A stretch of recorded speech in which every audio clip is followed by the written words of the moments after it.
Halo teman-teman, apa kabar semuanya? Selamat malam. Kita ketemu lagi di Komsel kita malam ini. Lalu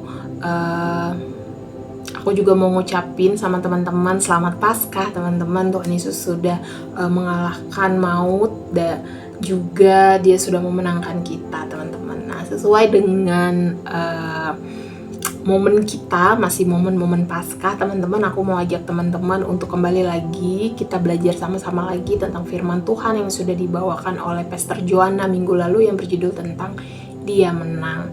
Nah, sebelum kita belajar lebih dalam lagi teman-teman tentang firman Tuhan yang sudah dibawakan oleh Pastor Joanna, yaitu Dia Menang, dan juga bagaimana setelah Tuhan Yesus memenangkan kehidupan kita, dan bagaimana ketika kita sudah dimenangkan, bagaimana cara kita untuk bisa memiliki gaya hidup kerajaan Allah. Nah, sebelumnya teman-teman, aku mau ajak teman-teman untuk flashback kembali bagaimana manusia jatuh ke dalam dosa, yaitu ketika Adam dan Hawa memilih untuk tidak taat kepada Allah, lalu mengikuti kehendaknya sendiri, bukan kehendak Tuhan. Nah, ini juga kadang sampai saat ini manusia juga masih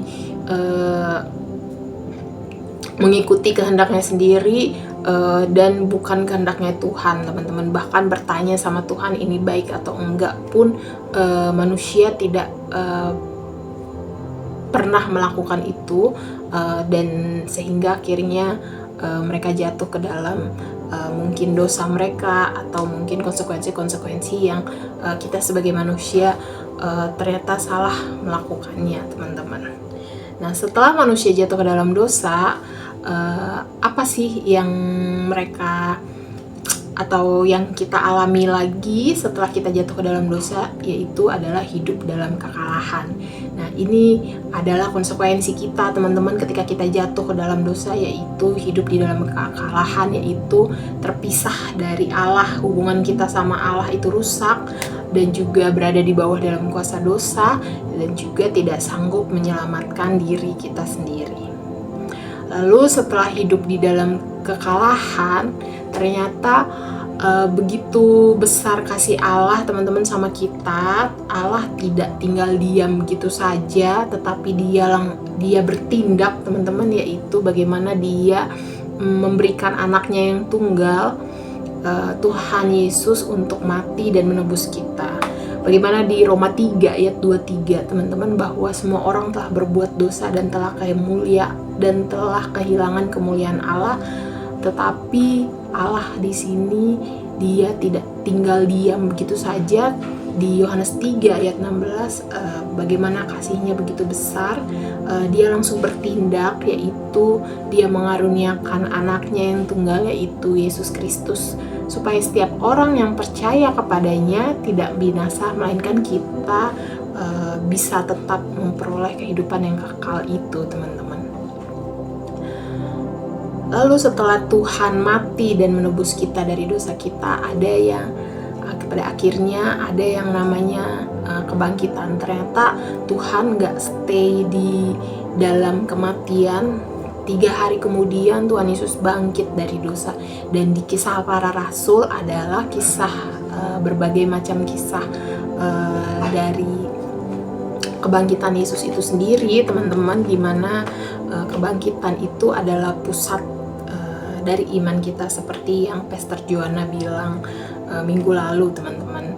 Dan kebangkitan ini pun membuat kita pada akhirnya memiliki pengharapan di dalam setiap kehidupan kita teman-teman. Aku mau ajak teman-teman untuk buka lagi di Lukas 23 ayat 46 sampai 56. Di sini aku belajar dan melihat respon dari beragam orang-orang pada saat itu ketika melihat Tuhan Yesus disalib teman-teman. Ada beberapa respon yang beragam terhadap salib Yesus dan juga terhadap kematian Yesus pada saat itu. Yang pertama adalah penyesalan. Bagaimana orang banyak yang sudah datang pada saat itu melihat Yesus disiksa lalu mati, dan melihat apa yang terjadi pada saat itu, mereka pulang sambil memukul-mukul diri mereka sendiri karena ada penyesalan yang sudah mereka alami, teman-teman, atas apa yang sudah mereka lakukan kepada Yesus pada saat itu. Lalu ada pengakuan dari seorang kepala pasukan, di mana kepala pasukan ini dia yang menyiksa Yesus pada saat itu, tetapi dia melihat apa yang terjadi dan dia memuliakan Allah dengan berkata bahwa Yesus adalah orang benar. Lalu ada keberanian dari seorang Yusuf dari Arimatea, teman-teman, di mana dia datang menghadap seorang Pilatus untuk meminta mayat Yesus, teman-teman. Mungkin Yusuf Arimatea ini, kenapa aku bilang dia memiliki keberanian yang besar, karena bisa saja ada konsekuensi yang dia tanggung, teman-teman, ketika dia datang kepada Pilatus untuk mengambil mayatnya Yesus, yaitu bisa saja dia kehilangan pekerjaannya, atau mungkin dia tertolak, atau banyak lagi konsekuensi-konsekuensi yang dia ambil. Tapi pada akhirnya dengan iman dia berani datang kepada Pilatus lalu mengambil atau meminta mayat Yesus pada saat itu untuk bisa segera dikuburkan, teman-teman. Nah, kebangkitan Yesus adalah kemenangan atas dosa dan maut. Di 1 Korintus 15 ayat 55 sampai 57, teman-teman, hai maut, di manakah kemenanganmu? Hai maut, di manakah sengatmu? Sengat maut ialah dosa, dan kuasa dosa ialah hukum Taurat. Tetapi syukur kepada Allah yang telah memberikan kepada kita kemenangan oleh Yesus Kristus Tuhan kita. Dosa dan hukum tidak lagi mengikat kita, teman-teman, karena dosa-dosa kita, karena Tuhan Yesus sudah menanggung semuanya, menanggung hukuman atas dosa-dosa yang sudah kita perbuat, teman-teman. Dan sekarang yang kita miliki adalah satu kemenangan, di mana kemenangan itu adalah identitas diri kita sebagai orang percaya, bahwa kita bukan lagi budak dosa, teman-teman. Lalu yang kedua adalah karena hidup dalam kemenangan Kristus adalah kingdom lifestyle, gaya hidup kerajaan sorga. Dimana gaya hidup kerajaan sorga ini, ketika kita sudah mendapatkan kemenangan itu dari Yesus, kita nggak hidup lagi sebagai seorang yang kalah, yang takut, bahkan kesadaran atas Yesus yang sudah menang atas dosa dan maut, dan juga kuasa gelap, dan juga menunjukkan bahwa dia adalah raja di dalam kehidupan kita, teman-teman, sehingga kita mampu menghidupi kemenangan-kemenangan yang Tuhan berikan di dalam kehidupan kita.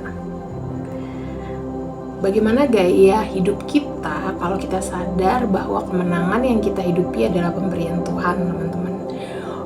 Kalau aku, gaya hidup yang aku punya adalah karena aku sadar sudah memiliki kemenangan itu adalah aku mau belajar untuk taat sama Tuhan, teman-teman. Dimana ketaatan dalam segala situasi, dalam segala setiap aspek kehidupan aku sadar betul bahwa aku sudah dimenangkan sama Tuhan dan bukan lagi budak dosa, teman-teman, sehingga akhirnya aku mau memberikan seluruh kehidupan aku buat Tuhan, yaitu taat sama Tuhan, teman-teman. Dan karena Tuhan sudah melakukan banyak hal di dalam kehidupan aku. Nah, aku harap di sini teman-teman juga kita bisa sama-sama merespon dengan baik kemenangan yang sudah Tuhan berikan di dalam kehidupan kita, teman-teman. Mungkin perjalanan kehidupan kita berbeda, tapi di dalam setiap proses dan perjalanan kehidupan kita yang berbeda, teman-teman harus percaya bahwa kita sudah dimenangkan oleh Tuhan Yesus, teman-teman. Seperti itu, teman-teman. Lalu di sini ada ayat Alkitab di Yohanes 16 ayat 33, semuanya itu kukatakan kepadamu supaya kamu beroleh damai sejahtera dalam aku anakku, dalam dunia kamu menderita penganiayaan, tetapi kuatkanlah hatimu, aku telah mengalahkan dunia. Yohanes 16 ayat 33, teman-teman, apapun yang terjadi di dalam kehidupan kita, proses demi proses di dalam kehidupan kita, aku berharap kita memperoleh tetap yang namanya damai sejahtera itu, bahwa kita sudah dimenangkan sama Tuhan Yesus, dan penganiayaan yang kita alami di dunia ini gak sebanding dengan apa yang sudah Tuhan berikan di dalam kehidupan kita, yaitu kemenangan itu sendiri, teman-teman.